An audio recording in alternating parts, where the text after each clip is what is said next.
us about the latest investigation in microbiology. Thank you very much, Mr. Chairman. Thank you for the organizing committee, and special thanks to Dr. Shaheen and Dr. Sayari. Today I will be talking about the advances in microbiology diagnostics, and honestly speaking, there's no way I can cover all the new techniques and all the different microorganisms, but I will be highlighting on the most recent advances and most challenging diagnostic in microbiology in cases of organ transplantation and immunocompromised patients.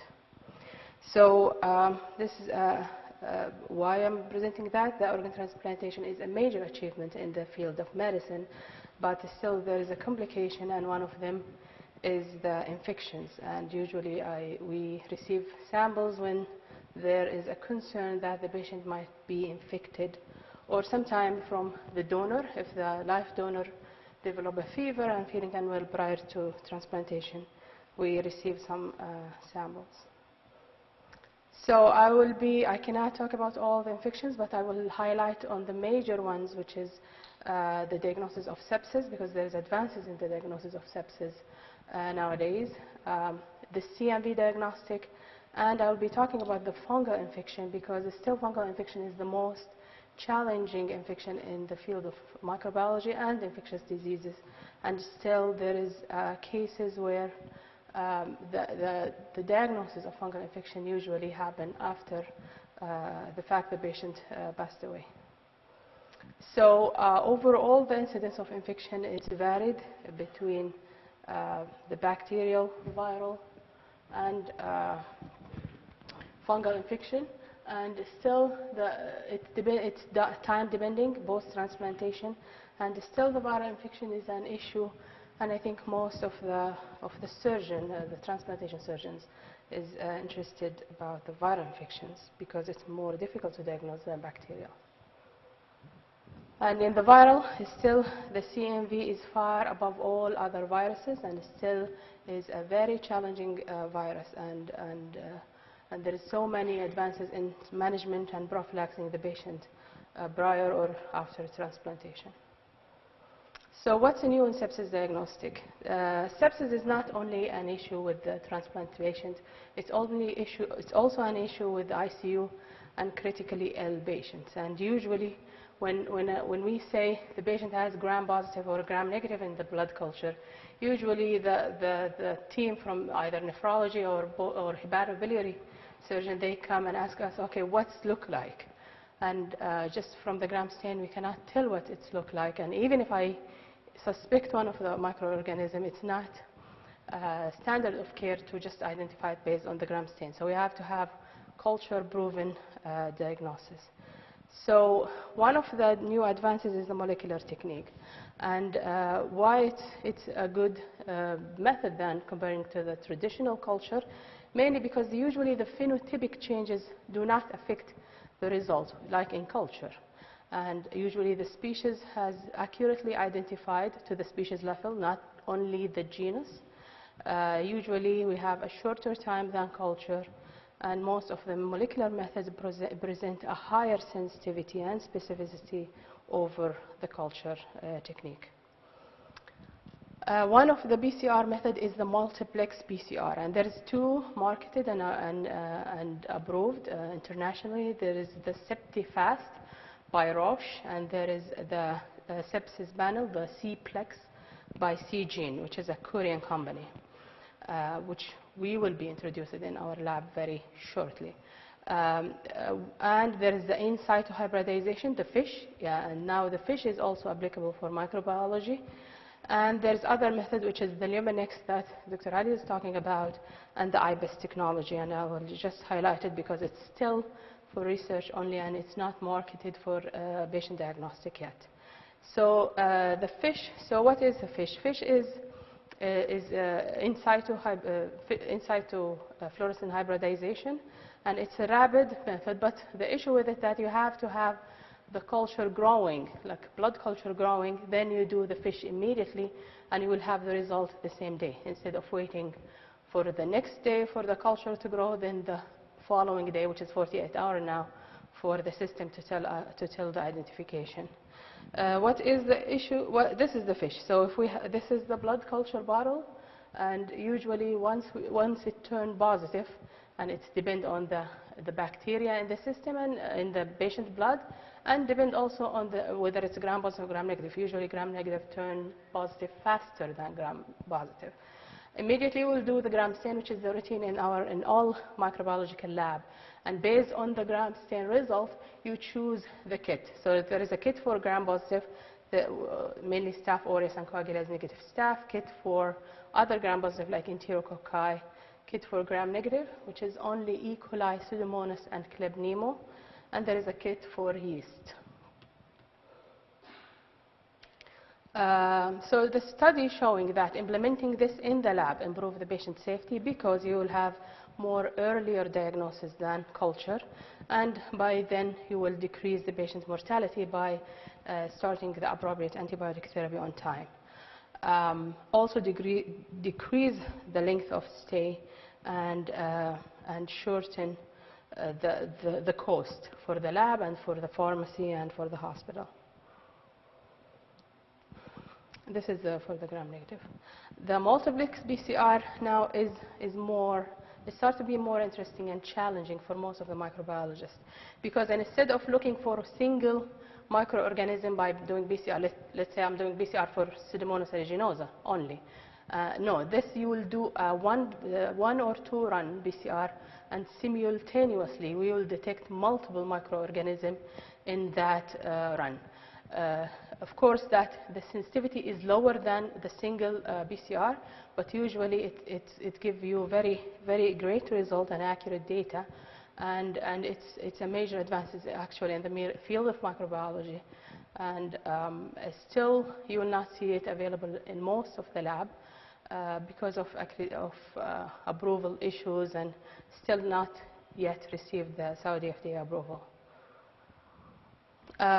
There is, as I mentioned, there is one from Roche, and Roche has 25, can detect 25 different bacterial and fungal pathogen from whole blood sample.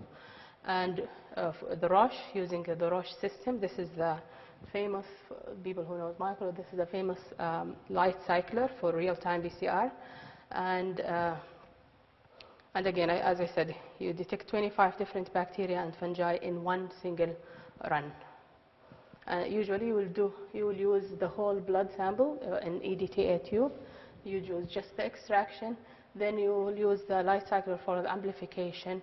Then the system will show you which microorganism is positive. And remember, this has also some cross-reactivity with different microorganisms, but usually overall has a great sensitivity and specificity. And this is the panel of different microorganisms. This is for the gram positive, the gram negative, which include Acinitus, Pseudomonas, all the Enterobacteriaceae. And from fungi, it detects 5 of the Candidal species and Aspergillus fumigatus only from the Aspergillus. And the C-Plex is a different company, but the same principle, and the difference that it detects 64 different species, 48 of them gram positive, 10 gram negative, and 6 fungi, as well as 4 different drug-resistant genes, VAN-A and B for VRE, vancomycin-resistant enterococci, MEC-A for MRSA, and SHIF-PLA is for ESBL microorganisms. And usually this is 2 different runs, because the panel is huge, so it's 2 different runs. The first one is the screening, so you will see which either group 1 or 2 or 3 or 4, then you will do the identification in the second step. And there's non-molecular test, which is the MALDI-TOF. MALDI-TOF is widely used nowadays, and it is a matrix-assisted laser desorption ionization time of light mass spectrometry. And it is depending on the proteomic. So usually molecular depend on genomic detection.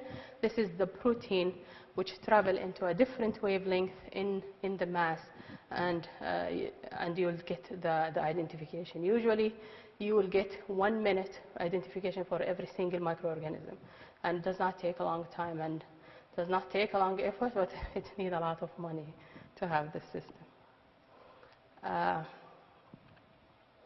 And usually, this is the system we have. This is the VITEC2, and we are depending on a biochemical reaction for identification of our microorganisms. But you can connect the MALDI-TOF to your current system, whether it's VITEC2 or Microscan, and you have that system for antibiotic susceptibility testing, and this one for identification, which is very, very quick. Now I will move on the CMV. And actually, there is no major advance in the CMV diagnostic. It's already well-established different methods available for diagnosis of CMV. I will just be highlighted on those methods, mainly because still the CMV is the most important infectious complication after transplantation. And there is prophylaxis and there is preemptive therapy. So it's available. You can make the decision based on the lab result. And it can lead to a major tissue invasion and rejection. So there's different methods. The commonest is the histopathology, where you can seeing the enlargement of the cells, or clinically, radiologically, and microbiologically. So what we are doing in the lab, we have the PP65 CMV antigenemia assay.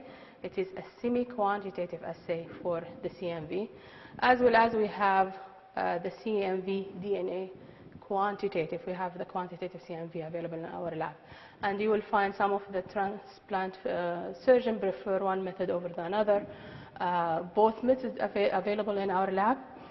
To me, the antigenemia assay, if you have a well-experienced technologist that doing the test, it is very, very valuable and excellent tool for diagnosis of CMV.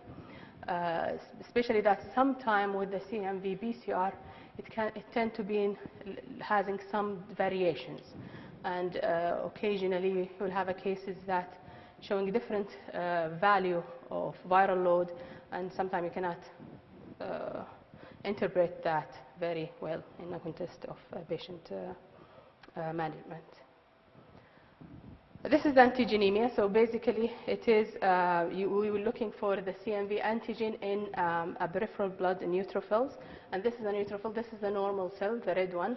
It's negative, and this is the positive. If you take the dye, the fluorescent labeled dye, usually this is the positive. And because we quantitate the number of the cells, so we can tell you this is the number of infected cells per 100 neutrophil. Viral isolation, there's two different methods for viral culture. There's the conventional method, which is in cell line, fibroblast cell lines. The issue with this method is it takes up to 4 weeks. So we read it like initially every day, then every week for up to 4 weeks. So it can tend to be positive in between, before the 4 weeks, but still take very long time before we finalize the report. We are not using this in our lab. We are using the advanced method, which is the shell vial, and we are receiving a very fresh cells from the US, from DHI USA, the MRC5. It's a mixed cell lines together and engineered in a way that enhance the detection, and usually we read it within 18 to 24 hours. So it does not need to stay even for a full day. If the culture was incubated for 18 hours, it's good enough to read it. And we have excellent results with our shell vials. This is the cytopathic effect on the fibroblast cells, and this is the shell vial. And again, it's a fluorescent dye. I will finish the rest of my talk is about the fungal infection post-transplantation, because fungal infection is really an issue, and not only for transplant patients. Usually when we have a fungal infection, sometimes we face challenges in the lab for identifying those microorganisms. Invasive fungal infection has a significant mortality and morbidity in solid organ transplant recipient, and it depends on the organ that transplanted. It's the least with the renal transplant, and the most frequently happen with the small bowel. Has a significant mortality, 77 for candidiasis, and up to 100% for aspergillosis, and even worse for this aspergillus in tissue. Even worse for other filamentous fungi like edematous fungi, which is the agent of phaeohyphomycosis, because the median time to onset is usually 22 months, associated with very high morbidity and high mortality. Fusarium is very rare, and actually we rarely see it in post-transplant patients. So where the patients can get those from? They can get it from themselves, from their gut, especially for the Candida species. They can get it from their environment at home or at work, or from the hospital environment, like air or water, or sometimes we find it in the patient toilet. And this is just open the plate and leave it in the room, and as long as you leave it, you will get more and more fungal elements growing.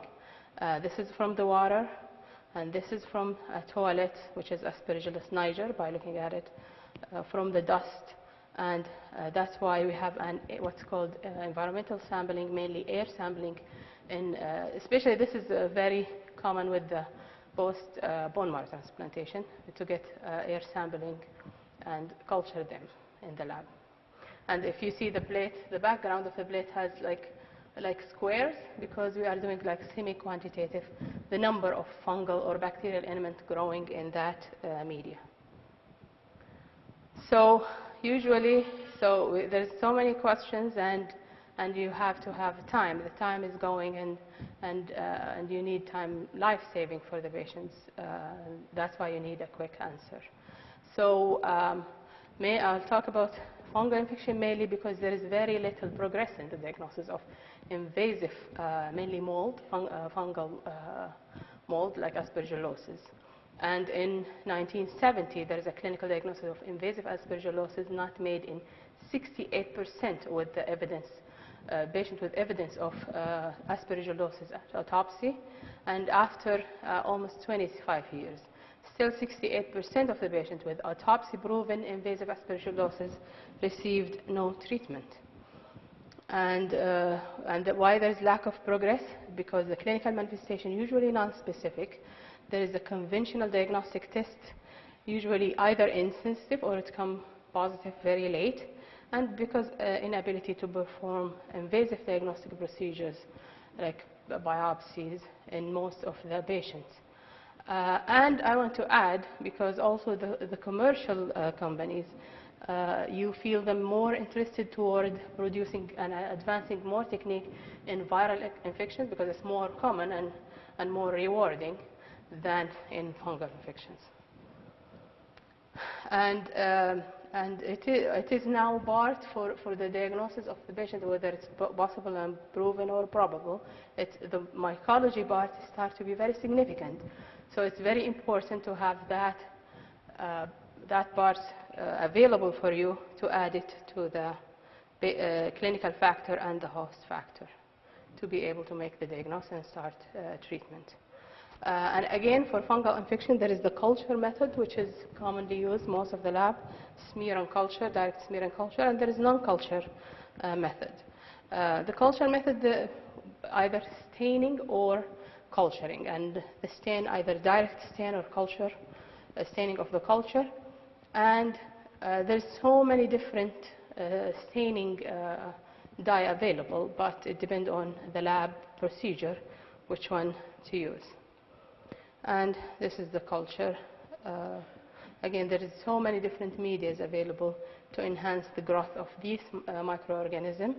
I remember one time one of the ID physicians asked, I told him there is a mold in the smear, in the sample, and he said, how you would know? It's 2 days only. And I said, yeah, it starts to grow. It starts to grow very early, but we were not able to identify them until we have this part, the colored part, because this is what we call it, the fruit of the fungus, and we'll not be able to see that fungus until it's very mature, which takes a good 2 weeks. And that's why we changed the practice in our lab, and I started to report any mold growing in patient samples if I believe it is significant. The non-culture approved the radiology, serology, and the fish probe, as well as the PCR. I'm not talking about the radiology, but I'll talk about the serology. So there is 2 different serological assays available, the galactomannan and the beta-D-glucane. And what's the difference?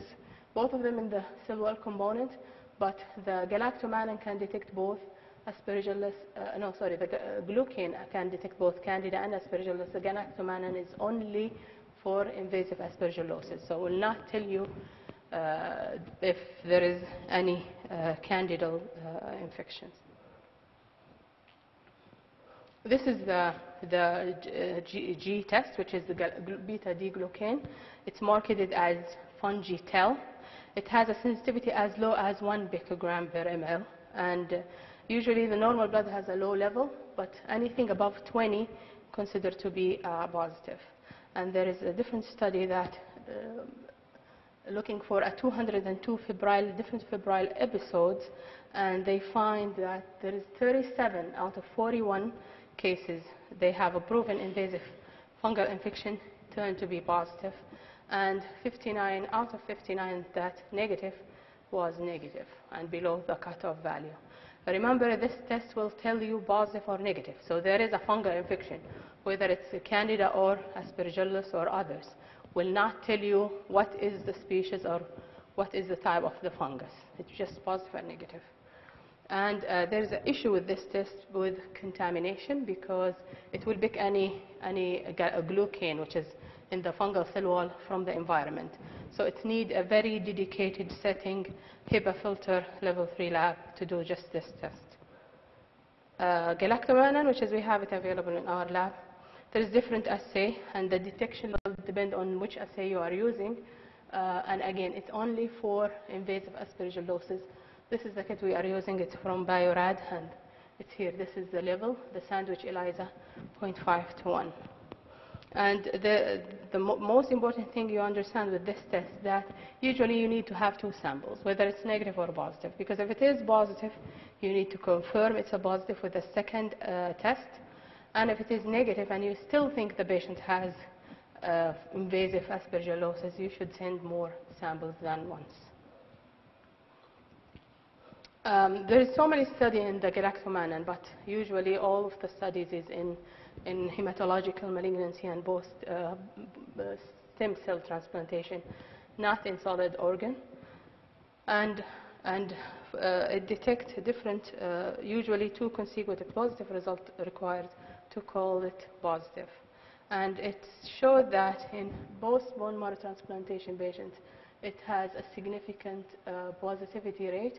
81% of the positive were positive, and almost 20% were negative in the case where it has a proven invasive aspergillosis. And for the probable cases, 100% were positive. And for non-invasive aspergillosis, it falsely detects 2.5% that's called positive. So,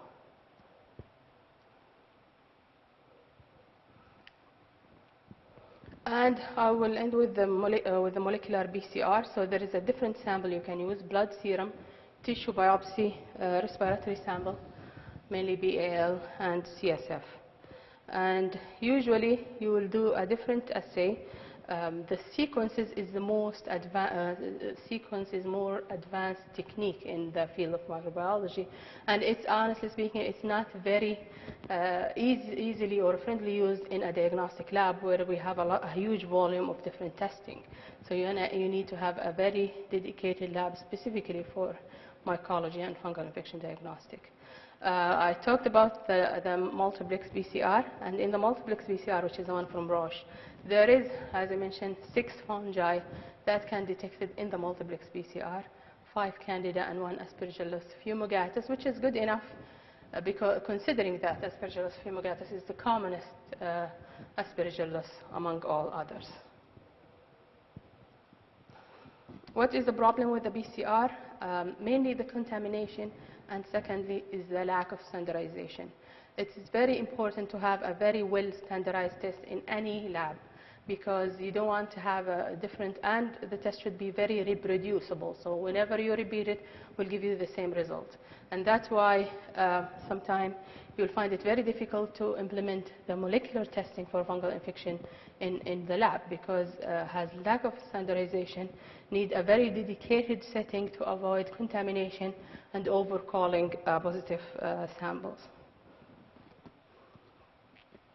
There is a different study. They compare between a quantitative culture and PCR ELISA assay. And in this test, there is 68 samples, blood sample.